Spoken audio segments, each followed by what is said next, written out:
Welcome to Zee Telugu news market watch. ఈరోజు market morning అంటే global cues అయితే కొంచెం మిశ్రమంగా ఉండడంతో మార్కెట్ స్టార్ట్ అవ్వడమే నెగిటివ్లో స్టార్ట్ అయిపోయింది అండ్ ఎండింగ్ వచ్చేసి కూడా నెగిటివ్లోనే క్లోజ్ అయిపోవడం జరిగింది.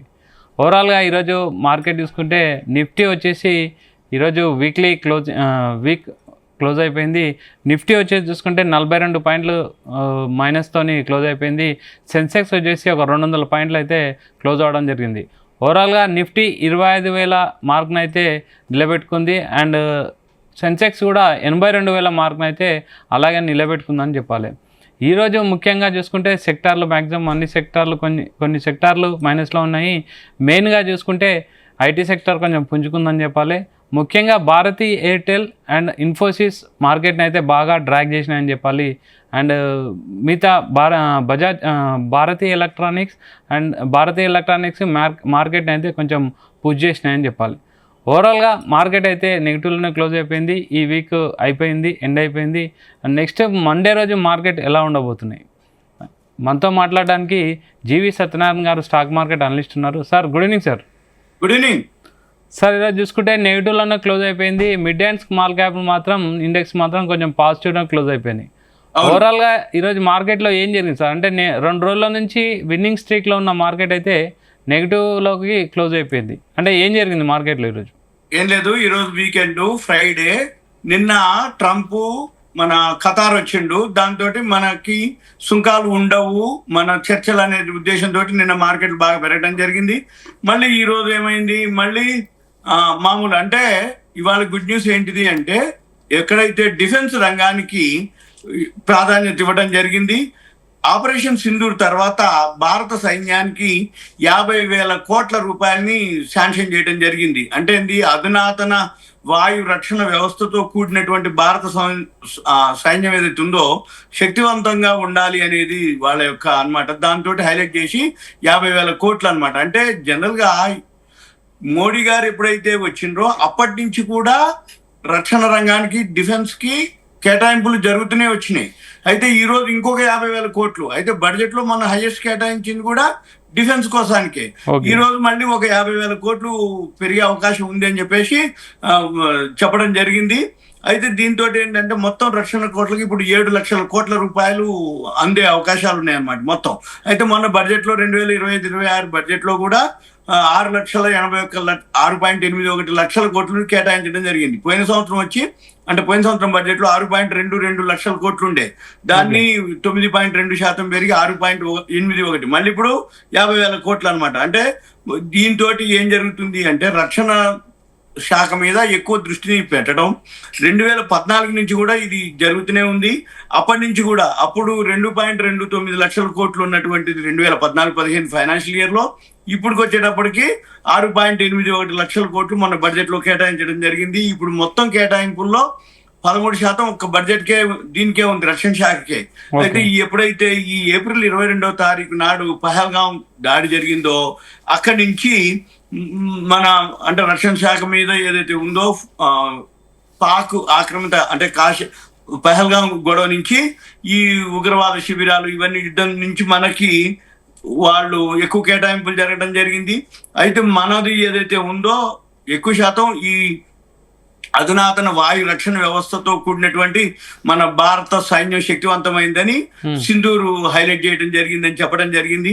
దీంతో మన రక్షణ వ్యవస్థతో ఏదైతే ఉందో అవన్నిటికీ లింక్ తీసుకొని చెయ్యాలి అనేది. అయితే ఇప్పటి వరకు ఏదైతే ఉందో మనం అవుట్ సోర్స్ చేసేది అంటే బయట దేశాల నుంచి మనం మిసైల్స్ కానీ ఇవన్నీ కొనడం జరిగేది. అయితే మనమే తయారు చేసుకోవాలి, మనమే ఉండాలి అనే ఉద్దేశంతో మన దగ్గర తయారు చేయడం జరిగింది. దానికే ఎక్కువ కేటాయింపులు జరగడం జరిగింది. ఈ మైక్రో రాకెట్లని ఇప్పుడు సోలార్ మొన్న బ్రహ్మోస్ ఒకటి ఏదైతే ఉందో అది సోలార్ కంపెనీ వాళ్ళది. అయితే ఇవన్నీ కూడా చేయటం ద్వారా ఏమవుతుంది, ఈ అవుట్ సోర్స్ చేయటం వల్ల ఏమవుతుందంటే మనదంతా కూడా వేరొకరి పెత్తనంలోకి వెళ్ళిపోతుంది. అంటే మన భద్రత ఏదైతే ఉందో వేరొకరి చేతుల్లోకి పోతుంది. అలా ఉండకూడదనే ఉద్దేశంతో ఇది దీర్ఘకాలిక పరిష్కారం కాదు అని 2014 నుంచి కూడా కేటాయింపులు పెంచుకుంటూ పోతున్నారు డిఫెన్స్ కి. అంటే అప్పటి నుంచే మనం జాగ్రత్తగా ఉందాము, మనమే తయారు చేసుకుందామని. అయితే దీంతో ఇప్పుడు ఎప్పుడైతే ఈ మొన్న పహల్గాం అయిందో మిగతా దేశాలు అంటే రష్యా ఉక్రెయిన్ ఉంది అనుకోండి, యుద్ధం అంత ఫాస్ట్ లేదు, నడుస్తూ ఉంది ఇంకా. గాజా ఇజ్రాయెల్ ఉంది, నడుస్తూనే ఉంది. ఇంకా మంది వచ్చేటప్పటికి వితిన్ అనమాట అయింది అనగానే ఇక మనం ఎలర్ట్ అయిపోవటం, వాళ్ళని ఏ విధంగా అయితే ఉందో మనం అంటే ప్రపంచవ్యాప్తంగా అన్ని దేశాలు ఇప్పుడు డిస్కస్ చేస్తున్నాయి ఏమని, భారత రక్షణ వ్యవస్థ బాగా ఉంది అని. అయితే దీంతో మనకు డిఫెన్స్ సంబంధించిన స్టాక్స్ బాగా పెరిగినాయి కదా సార్? అవును, డిఫెన్స్ స్టాక్స్ బాగా పెరిగినాయి. కావాలి అనుకుంటే ఎవరైతే ఇన్వెస్టర్లు ఉన్నారో దాని యొక్క ఇండెక్స్ కూడా ఉంటుంది. ఏదైతే డిఫెన్స్ ఇండెక్స్ అంటే ఇప్పుడు ETF ల మాదిరి నిఫ్టీ అని, బ్యాంక్ నిఫ్టీ ఎలా అవుతుందో డిఫెన్స్ ఇండెక్స్ ఉంటుంది. డిఫెన్స్ ఇండెక్స్ ఇవాళ ఆల్ టైమ్ హైక్ రావడం జరిగింది. ఇప్పుడు దాంట్లో ఏవైతే లిస్ట్ ఉందో అవి కావాలి అంటే నేను ఒకసారి చెప్తాను. ఎవరైతే ఈ వీడియో చూస్తున్నారో వాళ్ళు ఒకసారి అంటే వాళ్ళు ఏం చేయాలి అంటే పెన్ను నోట్బుక్ దగ్గర పెట్టుకొని గమనించాలన్నట్టు రాసుకోవాలి వాళ్ళు. అవి ఏంటి అనేది చెప్తున్నా ఒక్క నిమిషం. ఏవైతే అవి లిస్ట్ ఉన్నాయి, ఆ లిస్ట్ ఏవైతే ఉన్నాయో ఫారెస్ట్ డిఫెన్స్ ఒకటి ఉంది, Cochin shipyard, Mazagon dock, garden reach ship builders, data patterns, BEML, Astra microwave, DCX system, తర్వాత Unimech, MTR technologies, HAL Hindustan aeronautics, Midhani, Zen technologies, Cyient DLM, BEL Bharat movers ఉంది, భారత్ ఎలక్ట్రానిక్స్ ఉంది, తర్వాత BDL భారత్ డైనమిక్స్ లిమిటెడ్, ఇవన్నీ హైదరాబాద్దే, మిధాని సోలార్ ఇండస్ట్రీస్, ఇవన్నీ కూడా ఏవైతే ఉన్నాయో అవి ఇండెక్స్ ఉంది అనమాట. ఏది డిఫెన్స్ ఇండెక్స్ ఒకటి ఉంది. డిఫెన్స్ ఇండెక్స్ ఏదైతే ఉందో ఇవాళ ఆల్ టైమ్ హైకి వెళ్ళడం జరిగింది. మనము ఆ డిఫెన్స్ ఇండెక్స్ కనుక మనం అబ్జర్వ్ చేయగలిగితే డిఫెన్స్ ఇండెక్స్ లో ఏమేమి స్టాక్స్ ఉన్నాయో చూసుకొని, ఆ ప్రాఫిట్స్ ఉన్నాయా లేవా అవి చూసుకొని మనం దాంతో పాటు మనం చేసుకోగలిగితే రేపు ఎప్పుడైతే యుద్ధం సమసిపోద్దో, యుద్ధం ఎప్పుడైతే ఆగిపోయింది అని అంటారో మళ్ళీ ఈ షేర్లన్నీ కూడా కొంచెం కరెక్షన్ కి వచ్చే అవకాశం ఉంది.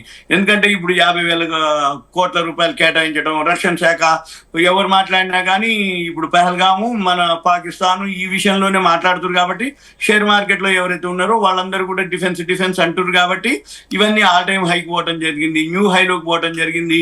దాంతో ఏమైతుంది, ఎక్కడో ఒక దగ్గర మళ్ళీ వీళ్ళందరినీ అంటగట్టే ప్రయత్నాలు జరుగుతాయి. కాబట్టి మనం ఏం చేయాలంటే అప్రమత్తంగా ఉండి, ఎప్పుడైతే యుద్ధం సమస్య పోవడం, చర్చలు జరుగుతున్నాయి అంటుర్రు, ఈ చర్చలు ఇంకా ఎక్కడ అంటే మన వాళ్ళు ఏమంటాం ఏంది, POK మాకు ఇచ్చేస్తే తప్ప మేము చర్చలు లేవు అవి అని అంటుర్రు. ఇప్పుడు ఇవన్నీ జరిగిన తర్వాత ఎక్కడో ఒక దగ్గర ఆగిపోవడం జరుగుతుంది. అక్కడ మనము ఈ ఏవైతే డిఫెన్స్ స్టాక్స్ ఉన్నాయో అక్కడ కొంచెం కరెక్షన్కి వస్తాయి. కాకపోతే ఇప్పటి నుంచి కూడా ఏమంటున్నారు, ఏం జరిగినా మళ్ళీ మనం అప్రమత్తంగా ఉండాలి. ఏ టైంలో అయినా మళ్ళీ పాకిస్తాన్ వాళ్ళు రావచ్చు. కాబట్టి డిఫెన్స్ స్టాక్స్ మళ్ళీ ఎప్పుడైనా మూవ్మెంట్. గ్లోబల్ సంబంధించిన క్యూస్ కూడా అన్ని మనకు అనుకూలంగానే ఉన్నాయి. అండ్ Q4 రిజల్ట్స్ కూడా అన్ని కొంచెం పాజిటివ్ గానే వచ్చినాయి. అండ్ యుద్ధ భయాలు కూడా తొలగిపోయినట్టే ఉన్నాయి. అంటే ఇంకా మార్కెట్ ఇంకా పుంజుకుంటుందంట సార్. 82,000 ఒకటి ఉంది, 25,000 లెవెల్స్ ఉన్నాయి. అవి ఇంకా ముందుకు వెళ్తాయంటారా? పెరిగే అవకాశాలే ఉన్నాయి. ఎందుకంటే మీరు అన్నట్టు Q4 రిజల్ట్స్ వస్తున్నాయి. ఇప్పుడు ఒకవేళ యుద్ధం జరిగినా పాకిస్తాన్ అది లెక్కలోని కాదనమాట. అంటే మనమే విన్నర్ అవుతాం. ఎందుకంటే వాళ్ళ దగ్గర ఆయుధాల సంపత్తి లేదు. రెండోది వాళ్ళకి ఏదైతే ఇప్పుడు మెయిన్ ఆల్రెడీ టర్కీ వాళ్ళు సపోర్ట్ చేసిర్రు, వాళ్ళే డ్రోన్లు ఇచ్చిర్రు, వాళ్ళ సైన్యాన్ని పంపించిర్రు అని ఏదైతే న్యూస్ వచ్చేసిందో వెంబట ఇప్పుడు టర్కీకి పోయే వాళ్ళు తుర్కిష్ ఇప్పుడు వాళ్ళు ఎవరైతే ఉన్నారో మనం టూరిస్టులు ఆగిపోవటం, ఫ్లైట్ టికెట్లు అవన్నీ క్యాన్సిల్ చేసుకోవటం, ఇవన్నీ ఆటోమేటిక్ గా టర్కీకి ఎకానమీ దెబ్బతినటం. అయితే మనం ఏదైతే ఉందో ఇప్పుడు ప్రపంచవ్యాప్తంగా ఒక చర్చలోకి రావడం జరిగింది భారతదేశం. అంటే ఏదైనా యుద్ధం కనుక జరిగితే వీళ్ళు రోజులు నెలలు చేసేది లేదు, ఒక్కసారికి చేసేస్తారు, వీళ్ళే విన్నర్ అవుతారు. అంటే మన దగ్గర అంతటువంటి రక్షణ శాఖ, అంతటువంటి సైన్యం ఉంది ఎదుర్కోవటానికి. అంటే ఏ విధంగా చేసినా మనమే అనే ఉద్దేశంతో జరుగుతుంది అనేది అనమాట. అంటే గెలుపు మాదే అనమాట ఎవరైనా సరే. అంటే పాకిస్తాన్ ఓకే, వాళ్ళ దగ్గర వాళ్ళు ఉన్న చిన్న దేశానికి, వాళ్ళ దగ్గర ఉన్న ఆయుధ సంపత్తికి వేరే దేశాలు ఎవరు సపోర్ట్ చేయకపోవటం, మనం ఏదైతే చేస్తామని ప్రపంచ దేశాలకి చెప్పటం, మేమైతే ఏం లేదు, కానీ వాళ్ళు చేస్తే మాత్రం మేము ఊకోము.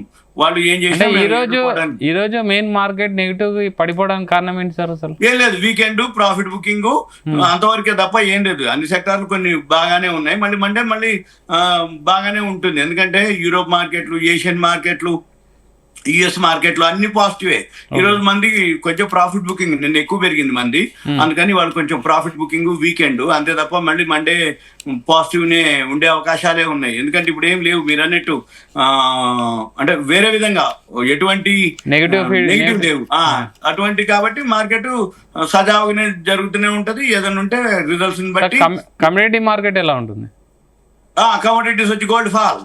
ఎప్పుడైనా కానీ షేర్ మార్కెట్ లో ఏవైతే అనిశ్చిత పరిస్థితులు లేవు, సజావుగా ఉన్నాయి అనుకోగానే గోల్డ్ ఫాల్ మొదలు పెడుతుంది. గోల్డ్ ఆల్రెడీ బాగా హై నుంచి పట్ట మొదలు పెట్టింది. ఈ రోజు కూడా 10,000 రూపాయలు అనమాట. అంటే నిన్న నుంచి ఈ రోజుకి 100 గ్రాములకి 10,000 రూపాయలు ఇచ్చేసింది, అంటే పడటం జరిగింది. ఇలా అనమాట. అంటే ఇప్పుడు కూడా పడుతూనే ఉంది ఏది గోల్డ్ విషయంలోకి వచ్చేటప్పటికి. అంటే ఎప్పుడైనా కానీ షేర్ మార్కెట్ బాగినంత వరకు bullion market, gold market fall ఉంటుంది. ఎప్పుడైతే మళ్ళీ యుద్ధం అనో లేకపోతే ఇంకెక్కడన్నా ఏదైనా అనిశ్చిత పరిస్థితులు ఏర్పడ్డప్పుడు ఆటోమేటిక్గా మళ్ళీ గోల్డ్ సిల్వర్, ఇప్పట్లో గోల్డ్ పెరిగేది ఏం కనబడట్లేదు, గోల్డ్ ఫాలే ఉంటుంది. కాకపోతే ఎవరైతే కొనుక్కోదలుచుకున్నారో ఇక ఈవెంట్స్ అంటే మ్యారేజెస్ కానీ ఏమైనా ఉంటే తప్పదు అనుకుంటే కొంచెం కొనుక్కుంటారు. ఎక్కువ మొత్తం కొనే వాళ్ళు ఎవరైనా ఉంటే కొద్ది కొనుక్కొని తగ్గినప్పుడు మళ్ళీ కొనుక్కోవాలి. ఎవరైనా ఇన్వెస్ట్మెంట్ కంటే మాత్రం వెయిట్ చేయాలి, ఆగాలి, తర్వాత అప్పుడు మళ్ళీ ప్లాన్ చేసుకోవాలి. ఎందుకంటే ఇప్పుడు గోల్డ్ అయితే బాగా హైక్ పోయింది కాబట్టి ఫాల్ అవుతుంది. మళ్ళీ తర్వాత ఎక్కడో ఒక దగ్గర మళ్ళీ మన మార్కెట్లు సెటిల్ అయినాయి అనుకోండి, ఇప్పుడు సెటరేట్ అవుతున్నాయి మన మార్కెట్లు. అందుకని గోల్డ్ సైడ్ వేస్ లానే ఉంటుంది. అంటే ఒకవేళ పెరగడం తక్కువ పడుతూ ఉంటది, ఒకవేళ ఏదైనా ఉంటే పడి న్యూట్రల్ గా ఉంటుంది అనమాట, సైడ్ వేస్ అంటాం. అంటే అక్కడక్కడే ఉంటుందని అర్థం అనమాట. Okay sir, thank you sir, thank you very much.